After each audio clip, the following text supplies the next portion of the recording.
Ladies and gentlemen, while we're at it, let's do another one. Let's do one on the same book, Kissinger with Lavrov in the White House with Trump.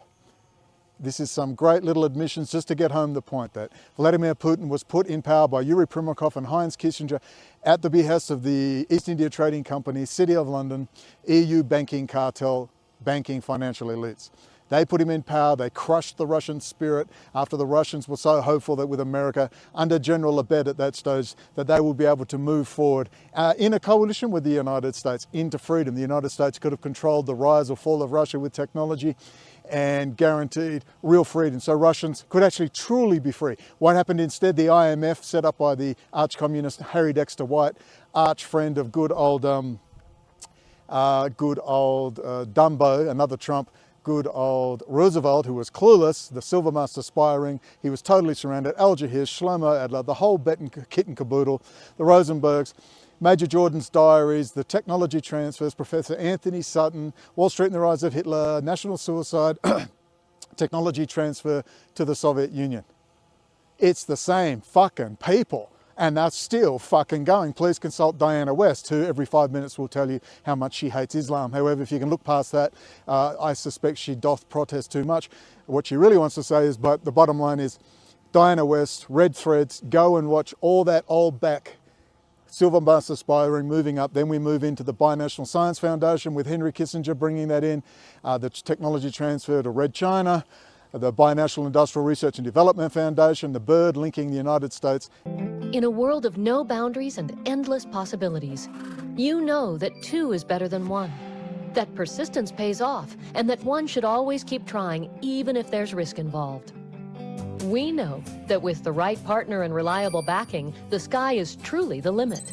And guaranteeing technology transfer to Israel, which then guarantees the technology transfer to Red China and Russia, as they form that Kissinger-esque realpolitik multipolar world order. You will hear it described in this audiobook extract.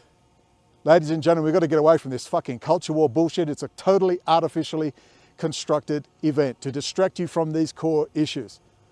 They have to be addressed, admittedly. They're all crisis actors, it's scripted, and there's none fucking worse than General Michael Flynn. Execute that son of a bitch for treason. The whole lot, Clay Clark, Alex Jones, Owen Schroyer, the whole stinking lot of them. They are indeed that Jasinski checker, destroying the United States. Please listen, we'll talk again soon. The Lavrov-Kislyak episode had an epilogue. After the meeting, the American media had been expecting to see Trump with his Russian guests. Instead, they found the president sitting next to a well-known 93-year-old man, a shrunken individual, still alert, owlish, with penetrating brown eyes. This was Dr. Henry Kissinger. Kissinger was Nixon's Secretary of State. His surprise presence seemed at first like a cosmic joke. One of the central figures from the Watergate era was literally back. Kissinger was part of the United States political and cultural fabric. John Ehrlichman, Nixon's counsel and assistant, served a year and a half in prison for his role in the Watergate conspiracy. His novel, The Company, is a fictional account of the period. In it, Kissinger appears as Carl Tesla. Ehrlichman describes Tesla as a physical anomaly, with a large head, a broadening girth, and small, almost dainty hands and feet. Tesla, Kissinger, was a geopolitician. He had a brilliant mind. He thought of himself as a sort of universal man of the age in foreign affairs. Tesla kept himself under rigid self-control, rarely revealing the hidden man beneath. Traditionally, US presidents sought out Kissinger's advice. Obama had notably failed to do so, something that clearly rankled the elder statesman. Kissinger hadn't endorsed Trump. And yet here he was, back at the center of events, with the world's most powerful man, and meeting the Russians as in Cold War times. Kissinger described the Watergate scandal as a domestic passion play.